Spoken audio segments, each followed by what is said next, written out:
There are two kinds of IRA, and choosing between them feels like it should be complicated. It isn't. By the end of this video, you'll know which one fits you, and more importantly, you'll understand why. No jargon. I'll explain every term as it comes up. First, what an IRA actually is. It stands for Individual Retirement Arrangement, though everyone says account. It's a retirement account you open yourself, at a broker, separate from anything your job offers. Like a 401k, it's a container, not an investment. You still choose what goes inside it. And like a 401k, the government gives it a tax advantage to encourage you to save. Here's the whole difference, and it comes down to one question. When do you pay the tax? With a traditional IRA, you often get a tax deduction the year you contribute. The money grows untaxed. Then, when you withdraw in retirement, every dollar is taxed as ordinary income. With a Roth, there's no deduction now. You contribute money you've already paid tax on. It grows untaxed. And in retirement, qualified withdrawals are completely tax-free. So traditional gives you the tax break now. Roth gives you the tax break later. Both grow completely untaxed in between. That middle part is identical, and it's where most of the benefit actually comes from. Now the part almost every video gets wrong. People say Roth is better because tax-free growth is worth more. Watch what actually happens.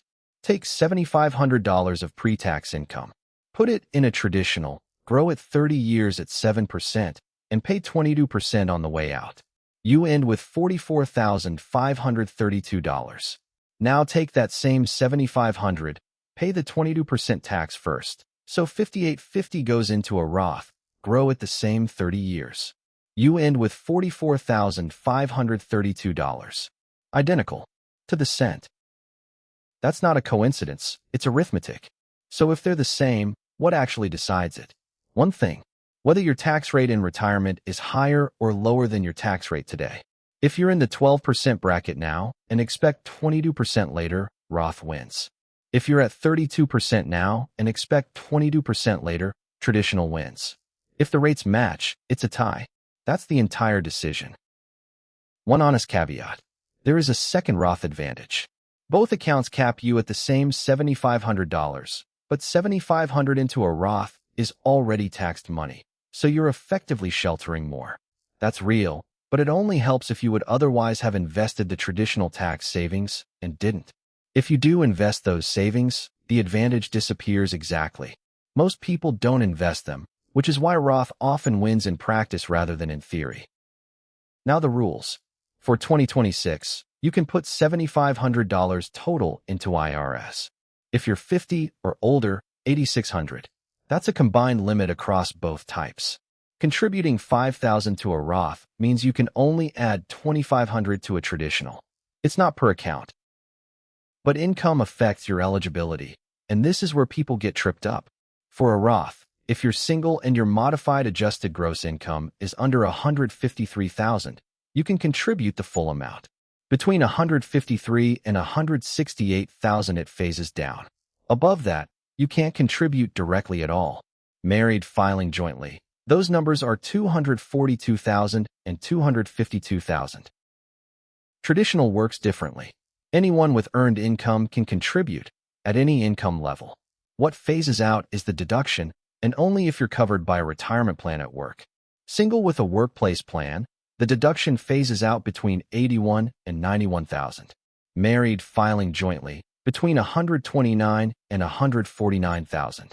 If neither of you has a workplace plan, you can deduct regardless of income. Withdrawal rules.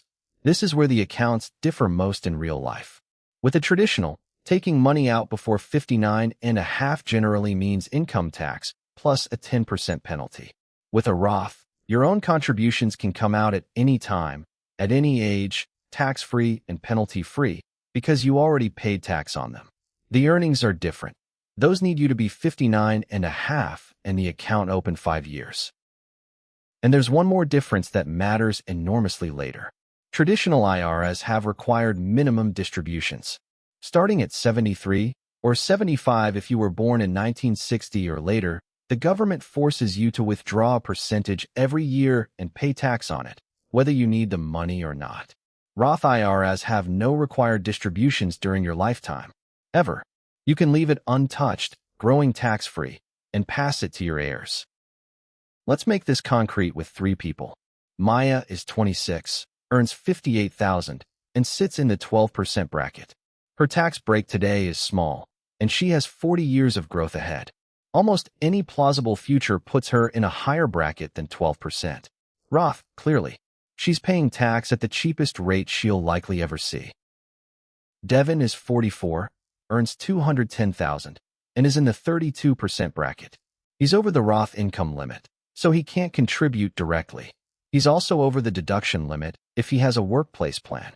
His options: contribute to a traditional without a deduction, or use what's called a backdoor Roth. That's contributing to a traditional and then converting it to a Roth, which has no income limit. It's legal and common, but the pro rata rule can make part of it taxable if he has other pre-tax IRA money. This is genuinely the point to talk to a tax professional. Ellen is 61, in the 24% bracket, retiring at 66 into an expected 12% bracket. For her, the deduction today is worth twice what the tax will cost her later. Traditional. But here's the interesting part for people in Ellen's position. The years between retiring and starting Social Security are often a low-income window, and that's when converting traditional money to Roth can be genuinely powerful because you pay the tax at a low rate. Here's all 3 side by side. Same $7,500 contribution, same 7% return, held until retirement. 3 people, 3 different right answers. That's the point. There is no universally better account. So to summarize the trade-offs on both sides, Roth gives you tax-free growth and withdrawals, access to your contributions at any time, no forced distributions, and it shelters more per dollar of the limit.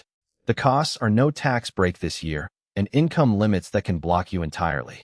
Traditional gives you a deduction that lowers this year's tax bill, no income cap on contributing, and it's strongest when your bracket is high right now.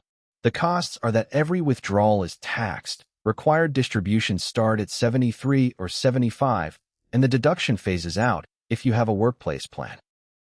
Let's turn all of that into a decision.